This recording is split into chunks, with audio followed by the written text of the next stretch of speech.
Welcome. Thank you, Madam Chair. And before I begin, I also want to take a moment, Madam Chair, to thank you and your staff for your assistance on the conservation and tribal lands bills that we discussed earlier today in the Energy and Natural Resources Committee.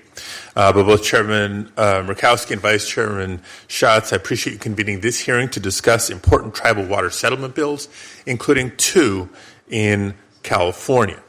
I also want to thank you and your teams for all your hard work on behalf of Indian country. I want to recognize Council Member Chacon from the Pechanga Band of Indians and Chairman Gruby from the Agua Caliente Band of Cahuilla Indians. I thank them both for their service, for their leadership, for being here today, and for testifying at today's hearing. For generations, the Pechanga Band of Indians has been a dedicated steward of land and water resources in the Temecula Valley. Pechanga's water rights settlement was codified in 2016 and made fully enforceable in 2020. The Pechanga Band of Indians Water Rights Settlement Technical Amendments Act would update the tribe's water rights settlement to allow current and future trust lands to be eligible for the tribe's water rights. The legislation would also expand allowable uses of the Water Quality Fund to reflect modern water quality challenges, such as the challenges raised by PFAS and other emerging contaminants. These technical updates are important for public health, long-term water supply, and sustainability in the region. The tribe has worked with the surrounding water users to develop agreements on water rights and to protect the Santa Margarita River watershed. I urge my colleagues to support this technical fix that would preserve Pechanga's sovereignty over their water rights. The second bill I have before you today would support the historic settlement for the Agua Caliente Band of Cahuilla Indians. In a 2017 ruling, the U.S. Court of Appeals for the Ninth Circuit issued the first controlling federal appellate decision explicitly extending to groundwater the Winters Doctrine, which establishes federal reserved water rights for tribes.